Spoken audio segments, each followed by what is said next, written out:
नमस्कार, बुलेटिन में आपका स्वागत है। आपके साथ मैं दीपेश बरगले। चलिए खबरों की शुरुआत करते हैं। सीएम शिवराज सिंह चौहान आज भी मैराथन कार्यक्रमों में शिरकत करने वाले हैं। सुसनेर दौरे पर आज सीएम पहुंचने वाले हैं। दोपहर 12:30 बजे सुसनेर से वापस भोपाल लौटेंगे। शाम 4:30 बजे गेहूं खरीदी पर मंत्रियों के साथ वे चर्चा करने वाले हैं। शाम 5:30 बजे कोरोना संकट पर समीक्षा बैठक सीएम लेने वाले हैं। तो आज का दिन भी काफी व्यस्तताओं भरा मुख्यमंत्री शिवराज सिंह चौहान का रहने वाला है और पूरे दिन अलग अलग कार्यक्रमों में भी शिरकत करेंगे। सुसनेर दौरे पर जाएंगे, फिर बैठक लेंगे और वो जो बैठक होगी वो गेहूं खरीदी के मसले पर रहने वाली है। इसके अलावा कोरोना संकट को लेकर भी समीक्षा बैठक करने वाले हैं और फिर इसके अतिरिक्त प्रदेश की तरक्की के लिए लगातार निरंतर वो अधिकारियों के साथ भी बातचीत करते रहेंगे और जनप्रतिनिधियों से भी बातचीत करने के साथ मंत्रियों और अन्य अधिकारियों से भी वे प्रदेश की तरक्की को लेकर बातचीत करने वाले हैं।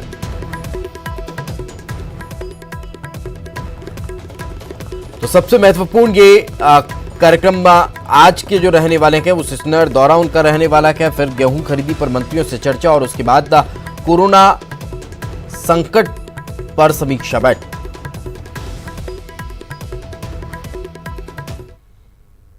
मध्य प्रदेश कांग्रेस एक्शन के मूड में नजर आ रही है। भीतरघात की आशंका के चलते कांग्रेस ने बड़ा एक्शन लिया है और अनूपपुर जिले के 10 से ज्यादा पार्टी नेताओं को निष्कासित कर दिया है। जिला कांग्रेस कार्यकारी अध्यक्ष सिद्धार्थ सिंह समेत कई नेताओं को निष्कासित किया गया है। बिसाहुलाल सिंह के समर्थक पर कार्रवाई देखने को मिली है। और ज्यादा जानकारी के साथ हमारे सहयोगी अनुराग हमारे साथ जुड़े हुए हैं। अनुराग, क्या चुन चुन कर कार्रवाई करने की कोशिशें हैं ताकि उपचुनाव के दौरान किसी तरह का खामियाजा ना भुगतना पड़े?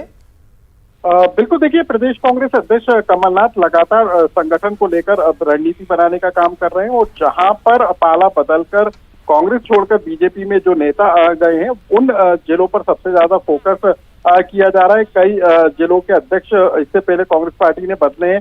ग्वालियर चंबल इलाके के अध्यक्षों को बदला गया था, लेकिन अब जो है अनूपपुर में जिला जो कार्यकारी अध्यक्ष हैं उनको हटाने का काम किया गया, उनके खिलाफ कार्रवाई की गई है। और इसके पीछे कारण अनूपपुर से जो कांग्रेस के विधायक रहे थे बिसाहुलाल सिंह, अब वो पाला बदलकर बीजेपी में शामिल हो गए और उसी के चलते पार्टी को उपचुनाव में कहीं भीतरघात का सामना न करना पड़े, इसी के लिए उन लोगों को चिन्हित किया जा रहा है जो कि पार्टी को डैमेज कर सकते हैं उपचुनाव के दौरान। और जो अनूपपुर में बिसाहुलाल सिंह के समर्थक माने जाते हैं उनको हटाने की कार्रवाई की जा रही है। तो कुल मिलाकर उपचुनाव से पहले नई जमावट में कांग्रेस पार्टी जुटी हुई है और उसी के तहत ये कार्रवाई की जा रही है।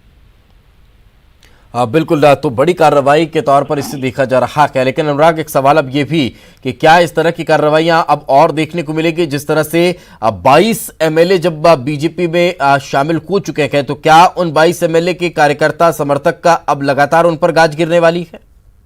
बिल्कुल, देखिए, 15 जिलों में 24 विधानसभा सीटें आती हैं और इन्हीं 15 जिलों को लेकर कांग्रेस रणनीति बनाने का काम कर रही है। न सिर्फ विधानसभा वार बल्कि जिलेवार किस तरीके से संगठन को मजबूत किया जा सकता है, सेक्टर लेवल पर, मंडलम स्तर पर नए संगठन को खड़ा करने की कोशिश की जा रही है। लेकिन सबसे बड़ी चुनौती कांग्रेस के सामने इसी बात को लेकर है कि कांग्रेस पार्टी के अंदर अभी भी वो चेहरे शामिल हैं जो कि पाला बदलकर बीजेपी में शामिल हो चुके हैं। उन नेताओं के समर्थक कांग्रेस पार्टी के अंदर मौजूद है और उन्हीं को चिन्हित करके और जो स्थानीय फीडबैक मिल रहा है उसके आधार पर ये कार्रवाई की जा रही है, क्योंकि कांग्रेस पार्टी चाहती है कि उपचुनाव से पहले फूक कर कदम रखा जाए और कहीं ऐसा ना हो कि उपचुनाव में पार्टी को मुश्किलों का सामना करना पड़े। यही वजह है कि इस तरह की बड़ी और कड़ी कार्रवाई अब कहीं ना कहीं देखने को मिल रही है। बहुत बहुत शुक्रिया इस तमाम जानकारी के लिए। आगे बढ़ते हैं खबर ग्वालियर से, जहां पर छात्र की बेरहमी से हत्या कर दी गई है। बीए के छात्र पारस जौहरी की हत्या किया जाना बताया जा रहा है। घर के अंदर घुसकर हत्या की गई है। पुरानी रंजिश को लेकर ये वारदात हुई। 5 युवकों पर हत्या का आरोप है। सिरोल थाने के जाटफ मोहल्ले की घटना बताई जा रही है। नाराज लोगों ने थाने का घेराव भी किया है।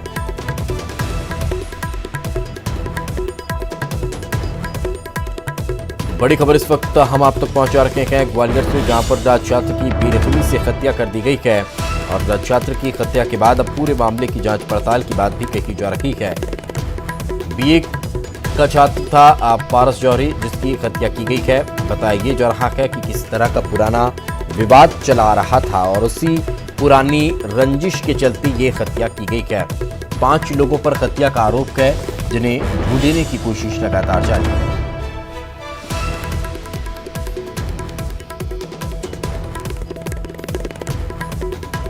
और ज्यादा जानकारी के साथ हमारे सहयोगी सुशील हमारे साथ जुड़ चुके हैं। सुशील, क्या ताजा जानकारी, जिन 5 लोगों पर आरोप है उनके बारे में कुछ स्पष्ट हो पाया? कौन है वो लोग?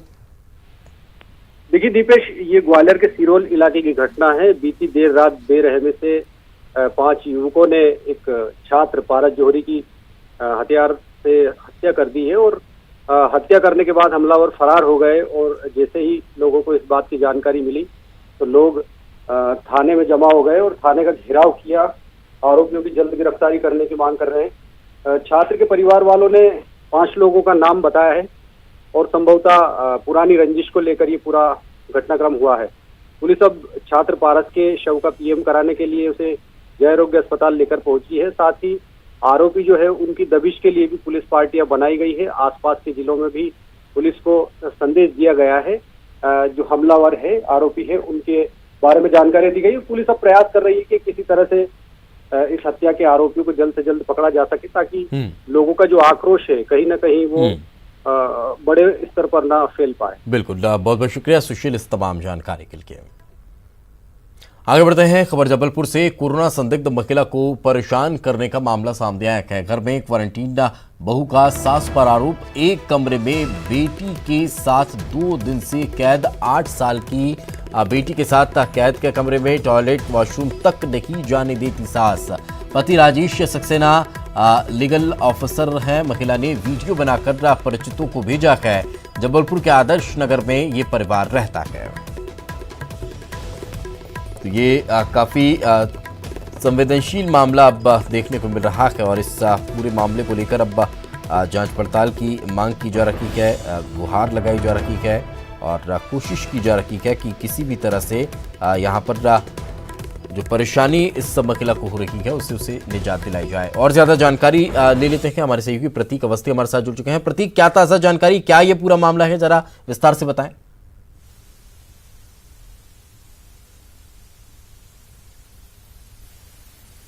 किया गया दीपेश, आपको बता दूं, और इसमें कहीं ना कहीं मानसिक उत्पीड़न की तस्वीर जो है वो साफ रूप से झलकती है। होम क्वारंटाइन के नाम पर कैसे महिला और उसकी बेटी को एक कमरे में बंद कर दिया गया है। शौच के लिए भी उन्हें जाने नहीं दिया जा रहा है। वो कमरे में ही शौच तक कर रहे हैं। वीडियो दिखाता है, दर्शाता है। तो बेशक वो परिवार जो महिला है, उनकी बेटी है, वो बेहद परेशान है। दरवाजा खटखटा रहे हैं कि कोई खोल दे। दरअसल इनके जो पति हैं वो लीगल ऑफिसर हैं डिपार्टमेंट में, और उसके बावजूद भी कहीं ना कहीं घर के लोग ही न्याय पाने यहाँ पर दरवाजा सा खटखटा रहे हैं और एक वीडियो जो है वायरल कर रहे हैं। बहरहाल अभी वीडियो सोशल मीडिया पे वायरल हुआ है, उच्च अधिकारियों तक भी पहुंचा है। लगातार 2 दिन से जो पूरा परिवार है वो बंद कमरे में मौजूद है। तो उनके लिए क्या कुछ व्यवस्था की जाती है, जो कि गुहार वीडियो के माध्यम से वायरल करके लगाई गई है। क्या प्रशासन हरकत में आता है या नहीं आता है, लेकिन जो तस्वीर बताती है, जो वीडियो बोल रहा है, वो बेहद अमार्मिक है और कह सकते हैं कि प्रकार से कहीं ना कहीं जेल जो है वो उन्हें सौंप दी गई है। क्या खाने पीने की व्यवस्था है, इस बारे में भी वो जिक्र कर रहे हैं कि खाने पीने भी नहीं दिया जा रहा है। तो आखिर ये होम क्वारंटाइन के नाम पे आखिर इतनी ज्यादा मानसिक प्रताड़ना क्यों दी जा रही है, ये तमाम जो सवालात है वो अब खड़े हो रहे हैं। बहरहाल वीडियो अब उच्च अधिकारियों तक पहुंचा है। क्या वो इस मामले में संज्ञान लेते हैं, ये देखना होगा। बिल्कुल प्रतीक, लेकिन एक और चीज ये भी जानना चाहेंगे कि क्या पहले से भी किसी तरह से इस तरह की प्रताड़ना का मामला सामने आया था, या फिर सिर्फ अभी ही कोरोना की वजह से इस तरह के प्रताड़ित किया जा रहा है? देखिए, जो वीडियो के अंश कहते हैं दीपेश, उसके हिसाब से तो अभी का ही जिक्र कर रही हैं। बेशक कहीं ना कहीं परिवार में कुछ ना कुछ उठापटक हुई होगी, जिस वजह से लगातार लंबे समय से कुछ खटपट होगी। लेकिन अब जब कोरोना के नाम पर क्वारंटीन किया गया है तो उसमें ये अपने आप को मानसिक प्रताड़ित रूप से बता रही हैं। और तस्वीरें भी जिस प्रकार से देख रही हैं कि दरवाजा छोटी बच्ची खटखटा रही है, खोलने की गुहार अपनी दादी से लगा रही है, लेकिन कोई दरवाजा नहीं खोल रहा। वीडियो बना के सोशल मीडिया में वायरल किया जा रहा है। तो तमाम जो पहलू हैं वो दर्शाते हैं कि कहीं ना कहीं ये मानसिक प्रताड़ना और घरेलू हिंसा के दायरे में तमाम चीजें आती हैं। लेकिन होम क्वारंटीन इसका बहाना अगर लिया जा रहा है तो बेशक अब अधिकारियों को इसमें पहल करनी चाहिए। और अगर परिवार को इस तरीके से क्वारंटीन किया गया है, लेकिन जो कहीं ना कहीं उन्हें मानसिक प्रताड़ना दे रहा है, तो बेशक अब इस मामले में कहीं ना कहीं कानूनी पहलू आता है और पुलिस को या प्रशासन को इस पूरे मामले में पहल देखना होगा कि कब तक आखिर इस बच्ची को और उसकी मां को इस कमरे की कैद से बाहर निकाला जाता है। बहुत बहुत शुक्रिया प्रतीक इस तमाम जानकारी के लिए। आगे बढ़ते हैं। एक और बड़ी खबर इस वक्त सतना से हम आपको बता दें, 12वीं का पेपर वायरल हुआ है। सोशल मीडिया में यह पेपर वायरल हुआ है। केमिस्ट्री का पेपर यह बताया जा रहा है। ग्वालियर के 12th स्टूडेंट के नाम के ग्रुप से ये पेपर जो है वो वायरल किया जा रहा है। न्यूज 18 इस वायरल पेपर की पुष्टि नहीं करता। हालांकि मुरैना में भी एक पेपर वायरल हुआ था जिसको लेकर जिला शिक्षा अधिकारी ने बताया था कि वो फेक पेपर है और सही पेपर विद्यार्थियों को मिल चुका है। लेकिन सतना के मामले में अभी स्पष्टीकरण नहीं मिल पा रहा है कि यहाँ पर जो पेपर वायरल हुआ है क्या उसका मिलान हो पाया है या नहीं, मगर अभी तक की जो जानकारी है उस लिहाज से ये वायरल पेपर बताया जा रहा है, मगर न्यूज 18 इस पेपर की पुष्टि नहीं करता।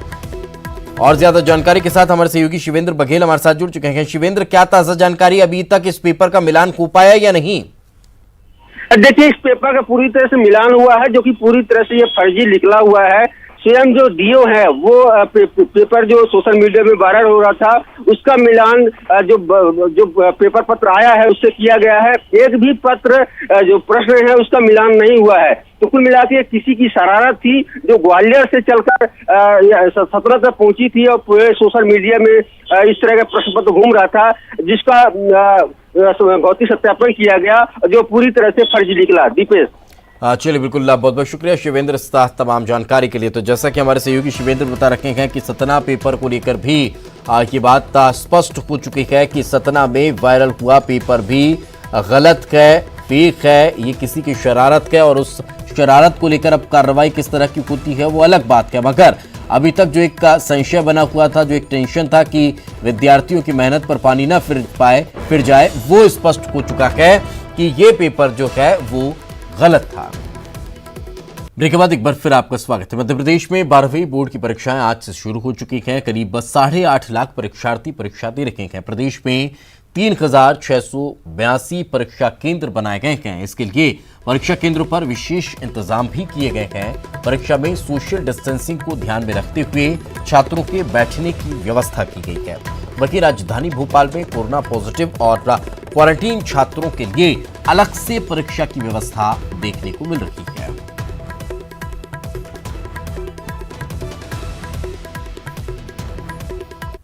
जबलपुर में भी 12वीं बोर्ड की परीक्षा जारी है। परीक्षाएं 2 पाली में हो रही है। पहले दिन केमिस्ट्री और ज्योग्राफी का पेपर आज होना है और उसके बाद फिर अलग अलग दिन अलग अलग पेपर का टाइम टेबल तय है।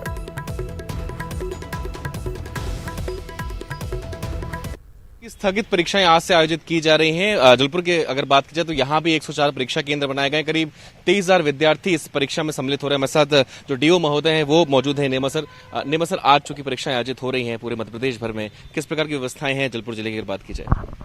जबलपुर जिले में हायर सेकेंडरी विद्यालय की परीक्षा 104 केंद्रों में आज शांतिपूर्ण वातावरण में और शासन द्वारा जो कोरोना के संबंध में एडवाइजरी जारी की गई है उसके परिप्रेक्ष्य को ध्यान में रखते हुए प्रारंभ हो चुकी है और इसमें किसी भी प्रकार की कोई दिक्कत नहीं हो रही है। सोशल डिस्टेंसिंग का पालन किया जा रहा है, मास्क बच्चों के द्वारा लगाया जा रहा है, संस्थाओं को सैनिटाइज किया जा रहा है और जो भी शासन द्वारा निर्देश हैं उनको पालन किया जा रहा है। बैठक व्यवस्था किस प्रकार की, ज़िगज़ैग किया गया है या एक बेंच छोड़ के, किस प्रकार की व्यवस्था? क्योंकि इस केंद्र में व्यवस्था यह रहती थी कि कंटिन्यू बिठाला जाता था, कंटिन्यू ना बिठाल के इस बार जिगजैग के द्वारा व्यवस्था की गई है जिससे कि दूरियों का मेंटेन किया जा सके। सभी बच्चे समय पर पहुंच गए थे आज, जिस प्रकार के सभी बच्चे बिल्कुल समय पर पहुंच गए थे। उनकी थर्मल स्कैनिंग करवाई गई, उनके हाथ धुलाए गए और उसके बाद ही संस्था में प्रवेश दिया गया। कुछ जिलों में पेपर भी जो है वायरल हो गया केमिस्ट्री का। जबलपुर में फिलहाल ऐसे कोई शिकायत या हालात? नहीं, हमारे यहाँ पर तो इस संबंध में कोई भी जानकारी नहीं है। बच्चे बाकायदा पेपर दे रहे हैं, उनको इन सब चीज़ों में टाइमली पहुँच गए हैं, कोई भी बच्चा लेट भी नहीं हो रहा है। तो ज़िगज़ैग तरीके से बच्चों की बैठक की व्यवस्था यहाँ पर की गई और फिलहाल कोई भी पेपर जबलपुर में वायरल नहीं हुआ है और बेशक समय की पूर्व भी तमाम छात्र छात्राएं परीक्षा केंद्र पहुंच गए। कैमरा पर्सन वीरेंद्र मिश्रा के साथ प्रतीक अवस्थी, न्यूज़ 18 जबलपुर। तो रीवा में भी आज से 12वीं बोर्ड की परीक्षाएं शुरू हो चुकी है। परीक्षा के दौरान कोविड-19 के तमाम नियमों का पालन किया गया है। यहां सोशल डिस्टेंसिंग के तहत छात्रों के बैठने की व्यवस्था है। परीक्षा हॉल में एंट्री के लिए मास्क पहनना अनिवार्य है। परीक्षा हॉल में जाने से पहले छात्रों की थर्मल स्क्रीनिंग की गई है। 12वीं कक्षा की केमिस्ट्री का पेपर है और इस केंद्र में 376 लड़के इनरोल्ड हैं और 19 कमरों में व्यवस्था बनाई गई। और बड़ी खबर भोपाल से, गहने खरीदने से पहले दिखाना होगा अब चेहरा। ज्वेलरी शॉप में सीसीटीवी में मास्क हटाकर पहले आपको चेहरा दिखाना होगा। चेहरा दिखाने के बाद आपको दुकान में एंट्री मिलेगी। यही आदेश मॉल और दूसरे दुकानों को लेकर भी जारी किए गए हैं। पीएचक्यू से ये निर्देश जारी हुए हैं। डकैती, लूट और चोरी की वारदातें न हो, इसके चलते ये आदेश जारी किया गया है। तो ये बड़ा अपडेट इस वक्त हम आपको दे देते हैं।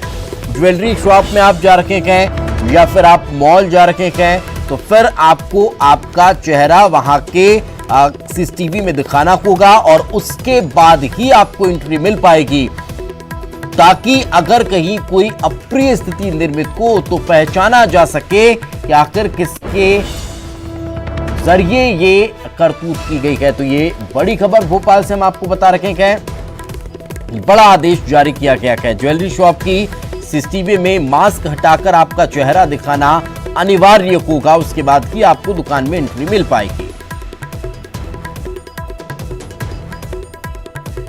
तो लूट, डकैती और चोरी की वारदातों से बचने के लिए या फिर उनका खुलासा जल्द हो सके, इसको ध्यान में रखते हुए यह बड़ा फैसला लिया गया।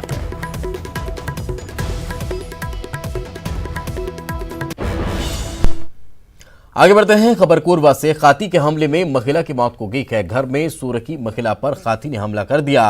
केंदई रेंज के छिहाईपारा लमना की यह घटना बताई जा रही है। एक सप्ताह में हाथी ने 2 लोगों की जान ले ली है। वन अमला हाथियों को खदेड़ने में जुटा है।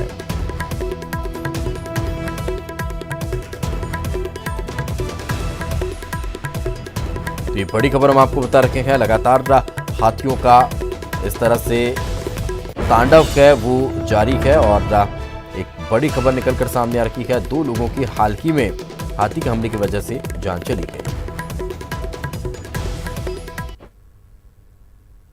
दमोह में लॉकडाउन खत्म होने के बाद भी बस सेवा शुरू नहीं हुई है। बस संचालकों ने सरकार से टैक्स माफ करने की मांग की है। इन्हें लोगों का कहना है कि टैक्स के तौर पर लॉकडाउन के दौरान भी 10 से 40 हजार टैक्स सरकार को देना पड़ रहा है, जबकि नए नियम के तहत बस में 50% की सवारी रखनी है तो इनको नुकसान उठाना पड़ेगा। बस संचालकों ने सरकार से टैक्स में छूट देने की मांग की है। टैक्स का हमारी बसें 23 मार्च से खड़ी हुई हैं। मेरे द्वारा खुद 46 बसों का संचालन किया जाता है, जिसका मैं टैक्स किसी गाड़ी का 10,000, 15,000 और 25,000 रुपये प्रति माह के हिसाब में देते हैं। मार्च का टैक्स हमारा एडवांस में जमा है। हम शासन से यही अनुरोध करते हैं कि अप्रैल और मई का हमारा टैक्स माफ़ किया जाए। जून का टैक्स हम भरने को तैयार हैं और इसके साथ साथ ड्राइवर, कंडक्टर और क्लीनरों की भी समस्या है। जितनी मदद व्यक्तिगत तौर पर हम बस ऑपरेटरों से बनी, अलग अलग बस ऑपरेटरों ने अपने स्टाफ को जो बना उसकी उतनी व्यवस्था तो की, परंतु वो पर्याप्त व्यवस्था नहीं है कि जिससे उनका 3 महीने का पालन पोषण हो। बुरहानपुर में अमृत योजना के तहत तब बन रहे सीवरेज सिस्टम की गुणवत्ता पर सवाल उठने लगे हैं। इसे लेकर स्थानीय लोगों ने कलेक्टर और पीएमओ से शिकायत की है, लेकिन अब तक कोई कार्रवाई नहीं हुई है। योजना 3 साल से चल रही है। योजना के तहत सीवरेज लाइन बिछाने का काम चल रहा है। इसके लिए जगह जगह गड्ढे खोद दिए गए हैं। बारिश की वजह से इनमें पानी भर चुका है। स्थानीय लोगों को इससे परेशानी हो रही है। और इसी के साथ इस बुलेटिन में फिलहाल इतना कि खबरें लगातार जारी हैं।